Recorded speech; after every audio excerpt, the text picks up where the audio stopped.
I now give the floor to His Excellency Basolma Bazi, Minister of State, Minister of Civil Service of Burkina Faso.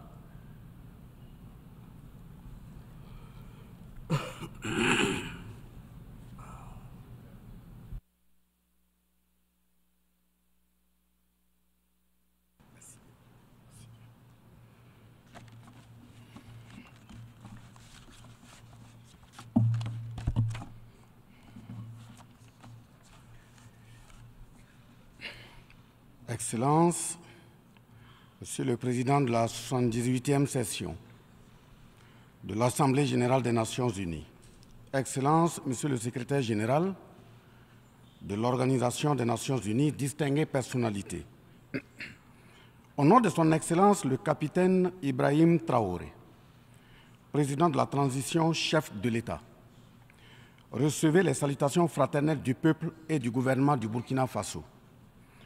Au nom du peuple burkinabé, je m'incline respectueusement sur la mémoire des grands leaders dans le monde qui ont fait rêver et espérer d'une société humaine juste et équitable à travers leur engagement, détermination et esprit de sacrifice.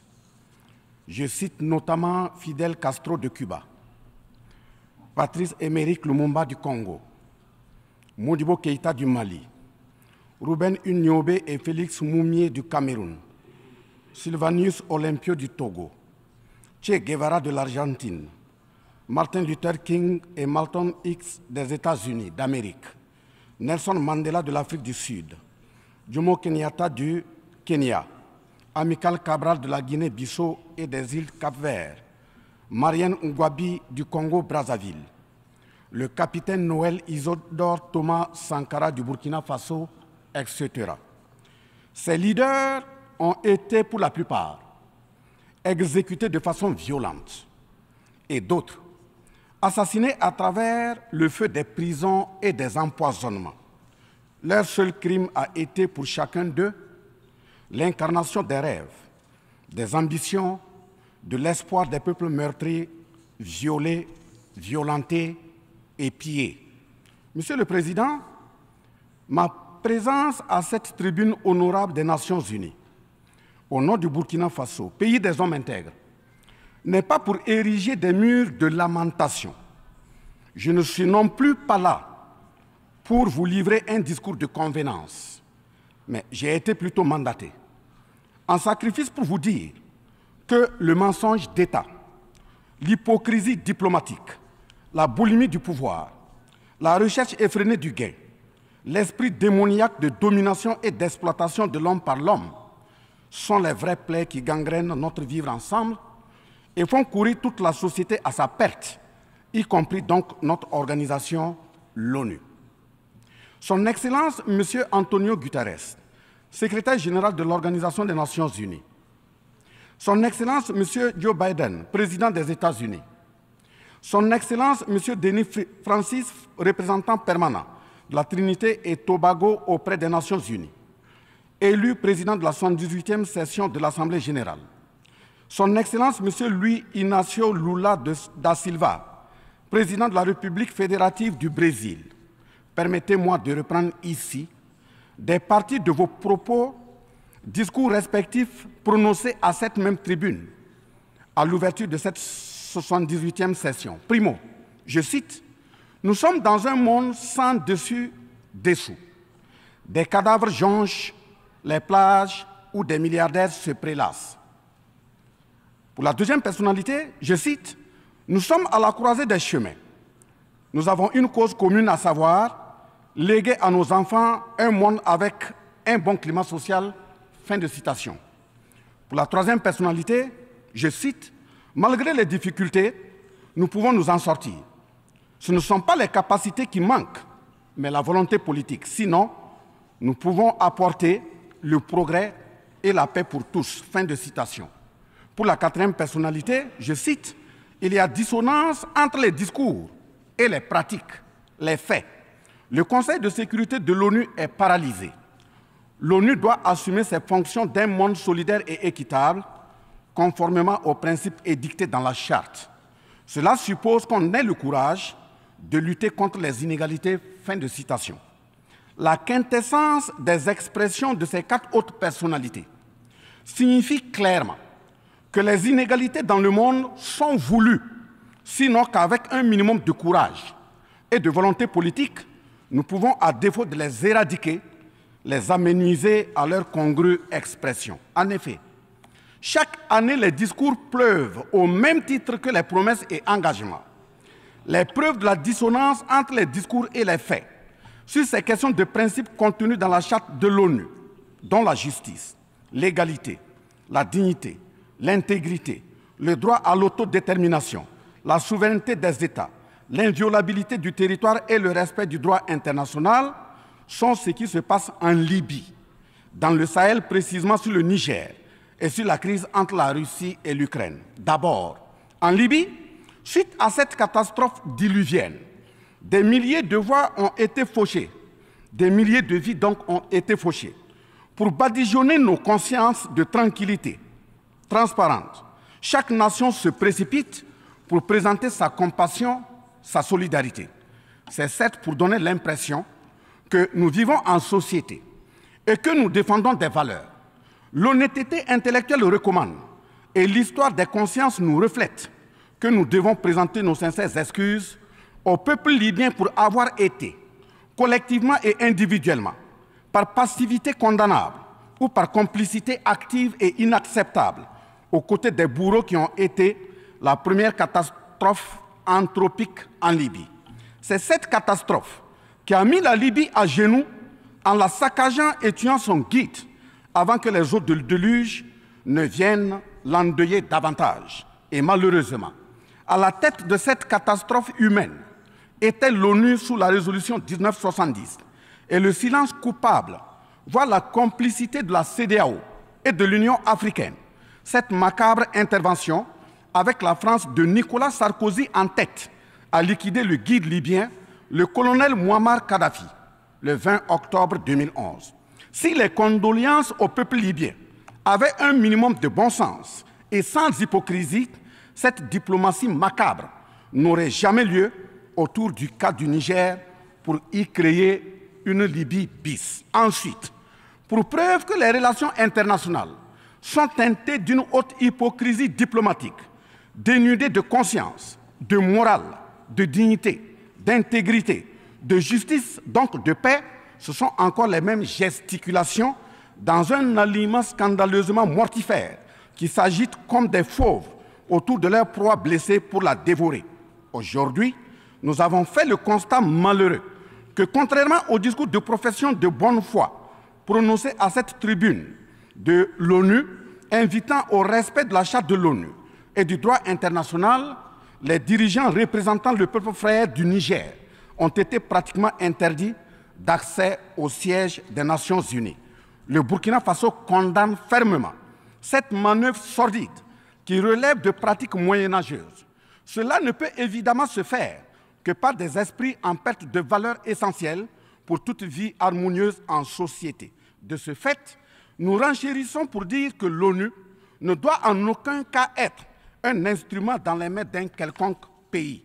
Les leaders panafricanistes qui se sont battus pour l'unité africaine, nos grands-parents qui sont tombés dignement sous les balles assassines des colons, les dignes fils africains qui se sont sacrifiés pour l'honneur sur le continent et qui ont lutté férocement contre la traite négrière et le néocolonialisme, ont eu leur sommeil de guerriers perturbé pour avoir entendu qu'une poignée d'enfants égarés de l'Afrique tiennent le Niger, telle une boule de coton, à l'envahisseur afin qu'il y mette le feu. Oui, cher continent africain, une poignée de tes enfants a décidé de t'humilier et de te vilipender à travers le mensonge éhonté d'État, en commençant par le Niger. Par conséquent, je lance un appel vibrant et solennel au peuple sénégalais, béninois, nigérien, ghanéen, tchadien, ivoirien, comorien, bissau-guinéen et tous les peuples d'Afrique à se mobiliser davantage dans la fraternité et la solidarité africaine afin d'éviter que les impérialistes mettent le feu au Niger, comme le cas de la Libye. Monsieur le Président, Monsieur le Secrétaire général, distinguée personnalité, J'insiste à cette tribune de l'ONU et devant le monde entier que la CEDEAO, l'Union africaine et l'ONU doivent impérativement se muer en des organisations véritables des peuples en lieu et place de structures d'une minorité de chefs d'État. Elles ne doivent pas être utilisées et instrumentalisées pour déstabiliser des pays frères en assassinant leurs leaders. Ce n'est qu'à ce prix que la charte de l'ONU et le droit international auront un sens. Enfin, parlant de la charte de l'ONU et du droit international, un conflit entre la Russie et l'Ukraine est entretenu et voulu par certaines puissances. Ainsi, plusieurs pays occidentaux, notamment les États-Unis et l'Union européenne, y ont déversé toute sorte de soutien, notamment militaire. Les populations civiles ukrainiennes, engagées comme volontaires, dont certains pilotent même des chars, sont félicités et traités de patriotes. Le Mali, le Niger et le Burkina Faso font face à une guerre qui leur a été imposée par l'impérialisme sous le couvert de terroristes de tout acabit, sémant terreur et désolation. Malgré l'existence de cette même charte des Nations Unies, avec ses principes d'égalité, de justice d'une part, et d'autre part, le même droit international invoqué à cette tribune de l'ONU, il y a nettement un fossé abyssal dans le traitement des questions. En effet, prenant le cas du Burkina Faso, les populations civiles, face aux incursions barbares et meurtrières des terroristes, ont décidé de s'engager aux côtés des forces de défense et de sécurité. Ces populations ainsi engagées, formées et encadrées par les FDS, sont appelées des volontaires pour la défense de la patrie. Ainsi, au Burkina Faso, nous avons 58 000 VDP, dont 42 000 VDP communaux et 16 000 VDP nationaux, qui combattent sur tous les fronts aux côtés des forces de défense et de sécurité, formées, encadrées, orientées par elles. Celles-ci n'agissent que sur instruction et surveillance des FDS et conformément à des textes réglementaires en vue de protéger leur vie et leurs biens. Ce sont ces patriotes que certains chefs d'État de la CEDEAO et de l'Union africaine, sur instrumentalisation de puissances impérialistes capitalistes, tentent de faire croire à la communauté internationale que ce sont des milices. C'est cela le mensonge éhonté d'État. Monsieur le Président, si la communauté internationale était honnête et sincère dans son engagement contre le terrorisme, il ne perdurera point, de sorte à ce que des populations civiles s'engagent et se forment pour assurer leur propre défense. Parlant d'un manque de franchise de cette communauté internationale, voici les exemples. Premièrement, lorsque le Mali, le Burkina Faso, le Niger et d'autres pays se sont organisés sur leurs frontières communes en mutualisant leurs forces pour faire face au terrorisme, la France est venue de nulle part imposer son instrument qu'est le G5 Sahel. Aujourd'hui, la CEDEAO, qui a subitement une force d'intervention pour établir des démocraties, a annoncé un apport de 2 milliards de dollars US. Mais à la création de cette G5 Sahel, jusqu'à nos jours, à sa vaporisation, cette CEDEAO n'a pu débourser que 25 millions de dollars, 25 millions de dollars US. Où est donc le sérieux dans la défense des vies humaines prônée par la Déclaration universelle des droits de l'homme et des peuples? Deuxièmement, le Burkina Faso subit des sanctions cyniques suite au coup d'État du 30 septembre 2022. Cette nébuleuse dite communauté internationale, sous l'impulsion de la France qui est passée par ses valets locaux en Afrique, a tenté d'abord de faire nommer un Premier ministre au Burkina Faso en vain. Ensuite, ils sont passés à l'imposition de ministres dans des postes stratégiques au sein du gouvernement burkinabé en vain. Et enfin, ils ont négocié le maintien des relations afin que le capitaine Ibrahim Traoré mette en œuvre tout ce qu'ils décideront, condition sine qua non d'une durée à souhait au pouvoir. L'ayant aussi refusé, au nom de l'intérêt supérieur de son peuple, une avalanche de mesures répressives, de menaces, de tentatives de coup d'État, manœuvres immorales sont en élaboration dans des laboratoires criminels. Et malheureusement, toutes ces manœuvres et missions macabres sont pilotées en marionnettes téléguidées par des personnages de couloir présidentiel africains. C'est ainsi que même cette fameuse initiative d'Accra, sans le Mali, n'a pas fait long feu. Troisièmement, en plus des coupures d'aide, d'annulation de conventions de formation de nos forces de défense et de sécurité, nous assistons au blocage de notre matériel militaire, commandé avec la sueur de nos compatriotes, toujours sous l'impulsion de la France.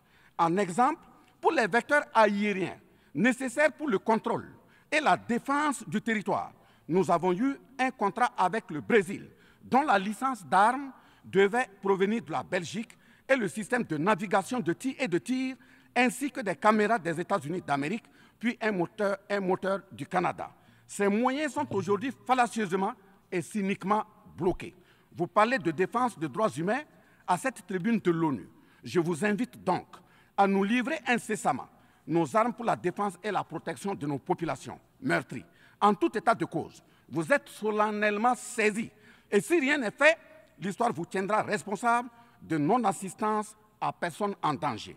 Monsieur le Président, Monsieur le Secrétaire général, ce tableau peu reluisant de cette communauté internationale, caractérisée par la non-assistance à États en proie au terrorisme, l'hypocrisie internationale, la suprématie de quelques puissances au sein de l'ONU, la complicité au pillage de l'Afrique, etc., ne commande-t-il pas la traduction de cette communauté internationale devant la Cour pénale internationale? En un mot, notre sécurité sera assurée par nous-mêmes en priorité et non par quelqu'un d'autre. Sur la question de la présence de Wagner au Burkina Faso, chantée par une certaine presse téléguidée depuis l'Élysée, je répondrai ceci. Oui, Monsieur le Président, c'est nous les Wagner du Burkina Faso. Oui, ces braves forces de défense et de sécurité et volontaires pour la défense de la patrie sont les Wagner du Burkina Faso. Par conséquent, du haut de cette tribune de l'ONU, je magnifie le sacrifice de tout patriote au nom de l'intérêt national. Je salue vivement la mémoire de tous ceux qui sont tombés les armes à la main et magnifie le courage et l'intégrité de ceux qui sont toujours en vie et foncent inexorablement et de façon sacrificielle vers la victoire de notre peuple et la sauvegarde de notre patrie. Au lieu de nous aider à arrêter cette saignée humaine, ce sont des accusations fallacieuses, des mensonges éhontés d'État, englobés dans une diplomatie d'hypocrisie et des menaces voilées pour nous indiquer des partenaires à fréquenter et des conduites à tenir. Nous disons non. Au nom de la même charte des Nations Unies et du droit international que vous évoquez tous et toutes ici à cette tribune, les peuples africains en général et sahéliens en particulier sont résolument engagés à assumer absolument et pleinement leur émancipation totale pour un progrès social véritable. Ainsi, le Burkina Faso liera de façon souveraine ses partenariats avec qui il veut et achètera ses moyens de défense avec qui il veut. Qu'un pays s'appelle Russie, Iran, Turquie, Azerbaïdjan, Cuba, Nicaragua, Corée du Nord, le Burkina Faso y achètera et y vendra librement ses produits sans intermédiaire, encore moins une autorisation de qui que ce soit, et cela advienne que pourra. Monsieur le Président, Monsieur le Secrétaire général, parlant toujours d'hypocrisie et de mensonges d'État, dans cette question de lutte contre le terrorisme, en général et dans le Sahel en particulier, voici d'autres faits que vous n'ignorez certainement pas, et j'en suis certain. Primo, dans le Sahel, nous avons près d'une dizaine de milliers de soldats d'armées étrangères, composés en majorité de soldats français, mais également des soldats américains, allemands, italiens, etc., avec des armes, des matériels volants et de surveillance des plus sophistiqués au monde. Et malgré tout, personne ne voit des colonnes de centaines de terroristes se déplacer pour aller servir la désolation et la mort, souvent avec des armes inimaginables. Au Mali, au Niger et au Burkina Faso, il n'y a ni usine de fabrique d'armes, ni de munitions. Qui recrute donc ces terroristes? Qui les entraîne? Qui les dote en permanence? Qui les nourrit et avec quels moyens?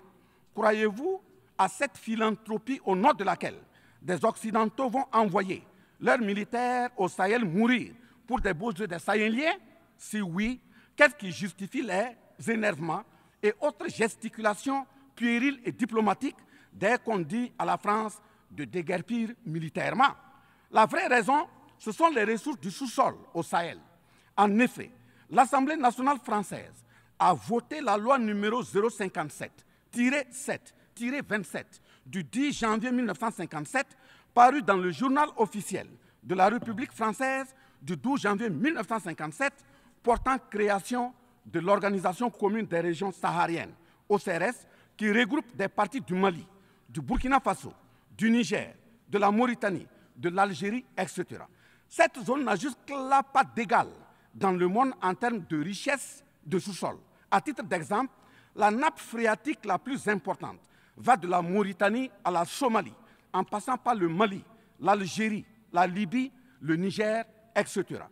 Le journal Le Monde du 23 juillet 1957 avançait le chiffre de 6 à 7 millions de tonnes de pétrole comme production potentielle annuelle du Sahara. En plus de ces ressources naturelles, nous avons l'uranium, l'or, le cobalt, le zinc, le diamant, le lithium, le cuivre, etc. Si vous, les Occidentaux, vous aimez tant les Sahéliens pour y amener vos militaires, mourir au nom de la démocratie, de la liberté, des droits humains et de la paix, pourquoi tout le continent africain, qui compte 1,3 milliard d'habitants, dont le deuxième continent le plus peuplé, avec 30 415 873 km² et 54 États, n'a aucun siège permanent au sein du Conseil de sécurité avec un droit de veto. N'est-ce pas là, au-delà d'un crime d'État, un crime onusien? Donc, halte aux mentions diplomatiques grossiers consistant à dire que ces puissances impérialistes viennent au Sahel pour défendre la démocratie et des droits humains.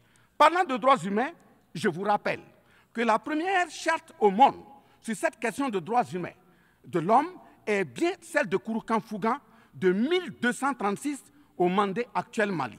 De ce fait que les moralisateurs expansionnistes gardent leur rhétorique de respect des droits humains à géométrie variable pour leurs terroristes qu'ils encadrent. Secondo, l'Afrique n'aime pas comparer les morts. C'est un manque d'éducation que de le faire. Par conséquent, je m'incline respectueusement sur la mémoire de toutes les nationalités ayant perdu la vie en Afrique en général et au Sahel en particulier. Ainsi, sur les sorties hasardeuses, condescendantes et malheureuses du président de la République française Emmanuel Macron, et qui frise souvent le ridicule, tout en se glorifiant d'une hypothétique condescendance sur les peuples africains, je m'impose le devoir de lui faire un petit cours d'histoire sur sa propre histoire. Voilà pourquoi les salles de classe sont faites pour que les enfants apprennent les cours et grandissent bien, que de s'adonner à autre chose, au risque de se perdre à jamais. Mais pour commencer, je précise qu'aucun peuple africain ne s'est opposé au peuple français. Il n'y a pas donc de sentiment anti-français en Afrique. Il n'y en aura jamais du fait de notre légendaire hospitalité et amour du prochain. Il n'y a que les peuples africains refusent la condescendance, l'arrogance, l'insolence, la suffisance, le paternalisme, le pillage de ses ressources et le crime organisé. En effet, pour votre mémoire, M. Emmanuel Macron, d'abord, je rappelle l'appel à travers la BBC en Angleterre le 14 juin 1940, lancé par votre propre grand-père, le général de Gaulle, à l'endroit de l'Afrique pour venir sauver la France des griffes des nazis. Comme rappel, nous avons 17 000 Maliens morts pendant les 2 guerres mondiales, d'une dette de sang que la France semble avoir occultée. S'ils le veulent, qu'ils aillent dans le livre, confère livre de Bakary Kamia, professeur agrégé de l'université Sorbonne. J'ajoute dans ce même document, à la page 344, au tableau 21, les vétérans soudanais des 2 guerres. Il en résume un total du Burkina Faso, du Mali et du Niger à 82 208 combattants qui sont tombés. Et au niveau de l'Afrique occidentale française, il y a eu 154 519 combattants mobilisés, qu'ils se confèrent donc aux sources Henri Léger, rapport de fin de mission en AOF Dakar, le 13 juin 1950, archives du Sénégal, code 4 D 68, entre parenthèses 89, voire annexe 5. Ensuite, le 17 novembre 1986, François Mitterrand, président français d'alors, en réponse au capitaine Thomas Sankara, disait ceci, je cite, « L'Afrique a été pillée. J'ai parlé de matières premières. J'aurais dû parler des hommes. Pendant des siècles, on vous a exploité humainement. On a volé vos hommes, vos femmes, vos enfants. On s'est servi de vous. Je comprends votre refus, votre révolte, et j'approuve votre combat. Vous avez raison de refuser d'être un continent sacrifié. Le moment est venu où vous devez vous-même développer vos économies à partir de ces biens et de ces hommes. Et le devoir de ces pays qui ont profité abusivement du travail africain, c'est de restituer à l'Afrique une part de ce qui a été pris au travers des siècles derniers. Fin de citation. Effectivement, l'Afrique a toujours été vachement pillée, mais elle reste riche en hommes, en valeur et en richesse minière. Pour preuve, parlant de ses ressources minières, l'Afrique, c'est 30% des ressources minérales mondiales, 40% des réserves d'or, 33% des réserves de diamants, 80% des réserves de coltan, 60% des réserves de cobalt, 55% des réserves en uranium, etc. C'est pour la défense ferme de cette Afrique que la jeunesse africaine est plus que jamais debout. Monsieur Macron, avez-vous encore besoin d'un peu d'histoire pour vous remémorer? Enfin, bien avant cette sortie regrettable et donc malheureuse du président français Emmanuel Macron, il s'était attaqué, comme tant d'autres de ses compatriotes politiciens, à la maternité africaine. Et là aussi, je tiens à lui rappeler que l'Allemagne compte 80 millions d'habitants environ sur une superficie de 347 000 km² face au Congo, qui a 95 millions d'habitants sur une superficie de 2 345 000 km². Deuxièmement, la Belgique compte 11 millions d'habitants sur une superficie de 30 000 km² face au Gabon, qui a 2,5 millions d'habitants sur une superficie de 267 000 km². Troisièmement, la France compte 68 millions d'habitants sur 672 329 km² face à la Namibie, qui compte 2,5 millions d'habitants sur une superficie de 825 000 km². C'est fort de tout ce qui précède que, justement, Aimé Césaire, paix à son âme, disait, je cite, « L'Afrique est le seul continent au monde où les populations chantent et dansent et applaudissent pour ceux qui les appauvrissent, les affament et les torturent. Le malheur de l'Afrique, c'est d'avoir rencontré la France. » Fin de citation. Certes que l'Occident a violenté, volé et violé l'Afrique. Quelle est notre part de responsabilité en tant que dirigeants africains? N'est-ce pas nous, dirigeants africains, qui prêtons le flanc pour qu'on nous piétine? En effet, nous avons abandonné notre identité pour ne rien être. Nos noms ont disparu pour faire place à d'autres noms importés et qui ne collent pas à nos réalités. Il nous faut reconquérir notre culture. Nous avons singé en copiant l'Occident, en monogamie. Voilà qu'aujourd'hui, on veut nous faire croire que des contre-valeurs, des attitudes contre la nature relèvent du ressort de la liberté. Il ne sera pas question d'homosexualité en Afrique. Je le répète, il ne sera pas question d'homosexualité chez nous. Monsieur le Président, ce qui vient d'être décrit sont les étiquettes profondément malheureuses d'une ONU aujourd'hui résumée qu'à sa portion de forme, car 1,2 milliard de personnes sont plongées dans la misère. 2 000 milliards de dollars US dans l'armement. 20 fois le budget de l'ONU dans le nucléaire. Sur les questions de développement, l'Afrique reçoit du FMI et de la Banque mondiale 34 milliards de dollars contre 160 milliards de dollars pour l'Occident. La paralysie du Conseil de sécurité de l'ONU, la paralysie de l'Organisation mondiale du commerce, la montée des tensions suite au repositionnement géostratégique. L'Organisation mondiale du commerce également encore bloquée. Le Fonds monétaire international, FMI et la Banque mondiale qui fonctionnent en véritable usurier. L'Organisation mondiale de la santé qui est de plus en plus dominée par les firmes pharmaceutiques de rente, donnant ainsi une priorité commerciale que sociale aux vaccins tels que le vaccin contre la Covid-19. L'ONU qui devient de plus en plus l'ombre d'elle-même de par les tentatives de sa prise en otage par un conglomérat de puissances internationales impérialistes, brouillant ainsi la clarté et le sérieux dans ses prises de position, etc. Par conséquent, les peuples africains en général, et sahéliens en particulier, se battront vigoureusement pour que la CEDEAO, l'Union africaine et l'ONU soient des institutions au service véritablement des peuples du monde pour leur profonde émancipation et le progrès social véritable. Parce que ce sont les manquements de ces organisations, leur manque de sincérité, leurs décisions clientélistes et à géométrie variable, la couverture des tripatouillages constitutionnels, avec leur lot de crimes, la promotion de la mauvaise gouvernance, le pillage, la désorganisation sociale et la corruption qui conduisent immanquablement au coup d'État, qui ne sont donc que des conséquences. Traitons donc les causes et les conséquences disparaîtront d'elles-mêmes. Mais si nous continuons avec ce jeu, de l'Autriche, à la diplomatie d'hypocrisie, aux mensonges éhontés d'État, aux crimes organisés, au tripatouillage constitutionnel et à la fabrication de l'armée à la tête de nos États africains, même l'ONU risque de ne pas échapper à un coup d'État. À bon entendeur, salut. Dans ce sens,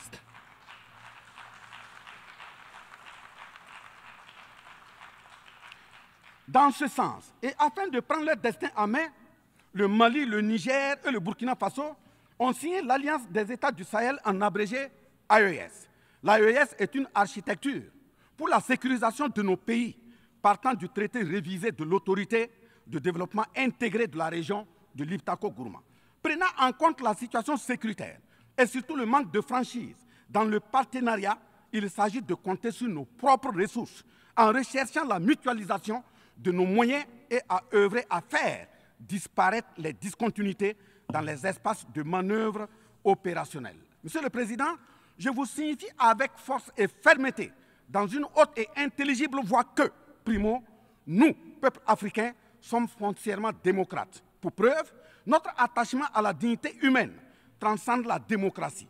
Ce que nous refusons, c'est moins donc la démocratie que le piège de la démocratie qui nous est tendu. Ainsi, la démocratie électoraliste s'est avérée un moyen de contrôle de nos États à travers le jeu de chaises musicales de dirigeants très souvent imposteurs, corrompus, voleurs, violeurs de constitution, car étrangers au seul intérêt de nos États africains qui vaillent. Secondo, nous, Africains, sommes-nous aujourd'hui reconnus dans notre dignité d'homme, au sens de un homme égal à un homme? La réponse assurément est non, au-delà des convenances circonstanciées, pour nous endormir et mieux nous asservir.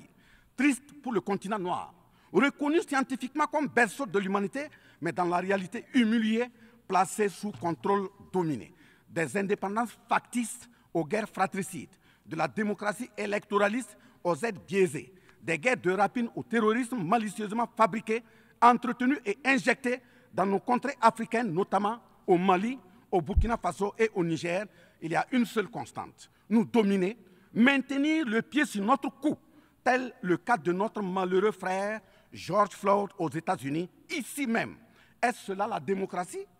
Et il se trouve des partisans de cette conception étriquée de la liberté pour justifier intellectuellement l'asservissement et la barbarie contre nos peuples en lutte pour leur dignité et leur souveraineté au nom d'un principe paradoxal de liberté qui, in fine, assassine la liberté. Oh liberté, quel crime n'a-t-on pas commis en ton nom? C'est pourquoi nous décidons désormais de dire non. Non à tous ces amis qui veulent du bien au point de nous menacer de guerre pour imposer leur amitié. Nous adapterons notre démocratie tant brandie et chantée par des loups dans des pots de bélier afin de sécréter par nous-mêmes le leadership politique adéquat pour nos peuples en vue de leur bonheur. Oui, l'émancipation totale et le progrès social véritable pour nos peuples constituent la finalité de toute action, qu'elle soit politique, économique, socio-culturelle et ou sécuritaire. Troisièmement, les peuples africains en général, et ceux sahéliens en particulier, ont découvert des chaînes d'aliénation économique, sécuritaire, socio-culturelle matérialisées en accord secret avec la France et sont engagés à les casser pour leur émancipation véritable. Ce sont entre autres, premièrement, la dette coloniale. Nous n'allons pas fermer les yeux et la payer tout en laissant nos populations mourir de faim et de soif et voire de maladie. Deuxièmement, la question de la monnaie dont le franc CFA, appelé franc des colonies françaises d'Afrique, n'est pas une priorité africaine. Au plan juridique, la propriété est le droit de jouir et disposer des choses de la manière la plus absolue. Confère article 544 du Code civil français chez eux-mêmes. Un brevet est donc détenu par la France sur le franc CFA. Elle est par conséquent propriétaire du franc CFA et elle la loue aux États francophones africains.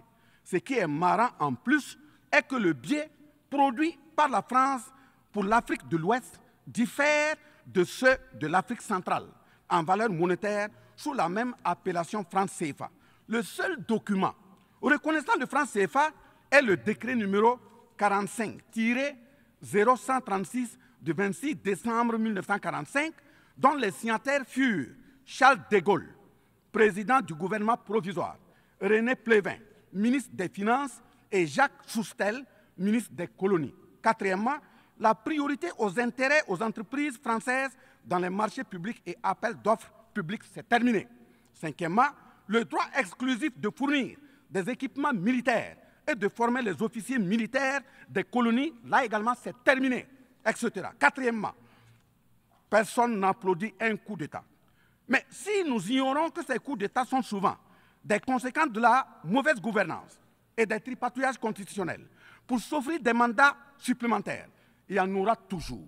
Donc, ayons la lucidité de combattre les vraies causes en restant exigeants sur le respect des règles démocratiques et de la bonne gouvernance. Cinquièmement, les peuples africains ne sont pas opposés au peuple français, mais c'est plutôt la politique française, pleine de condescendance, qui est rejetée. En effet, la France, en refusant le rapatriement de son ambassadeur récusé au Niger, est une violation du droit international, notamment l'article 9 alinéa 1 et 2 de la Convention de Vienne sur les relations diplomatiques de 1961. En décidant de l'interdiction des artistes du Burkina Faso, du Mali et du Niger en France, c'est une méconnaissance très grave de la portée culturelle en tant que moteur d'équilibre familial, communautaire, voire national. L'artiste est un médecin du psychique, même à distance. En déclarant qu'ils ne veulent pas de chômeurs, de migrants, de voleurs, etc. en France, nous en Afrique en général, et au Sahel en particulier, ce sont les producteurs de chômeurs et de voleurs via le pillage cynique de nos ressources que nous ne voulons pas. Mais sincère reconnaissance au peuple du monde, à l'ensemble des personnalités à tous les niveaux dans le monde qui comprennent et accompagnent le Burkina Faso, le Mali et le Niger dans cette montée certes difficile, mais s'adhère totale sur le chemin de la pleine émancipation, l'expression de la dignité, de l'honneur, de la liberté, de l'égalité, de la prospérité, de la justice et donc de la paix. Face à la situation que traverse le Burkina Faso, le gouvernement burkinabé a mis en œuvre des actions vigoureuses à travers l'adoption d'un nouveau plan de développement, le plan d'action pour la stabilisation et le développement, et ses 4 axes prioritaires qui sont, premièrement, la lutte contre le terrorisme et la restauration de l'intégrité territoriale. Deuxièmement, la réponse à la crise humanitaire. Troisièmement, la réponse de l'État à l'amélioration de la gouvernance. Et pour terminer, le dernier élément, la réconciliation nationale et la cohésion sociale. Ces efforts visent à offrir à la population burkinabé de meilleures conditions de vie, tout en saluant l'ensemble des partenaires à travers le monde qui nous accompagnent. Nous invitons vivement ceux qui sont toujours dans le doute ou tétanisés par des rapports au contenu faux qu'ils sont les bienvenus au Burkina Faso, à condition que le partenariat cadre avec la vision de la transition résumée dans ces 4 axes. Vive l'ONU, vive la 78e session, vive les peuples en lutte, vive la solidarité entre les peuples, vive l'Afrique libre, vive l'Alliance des États du Sahel, vive le Burkina Faso, la patrie ou la mort, nous vaincrons. Je vous remercie. I thank the Minister of State, Minister of Civil Service of Burkina Faso. I now give the floor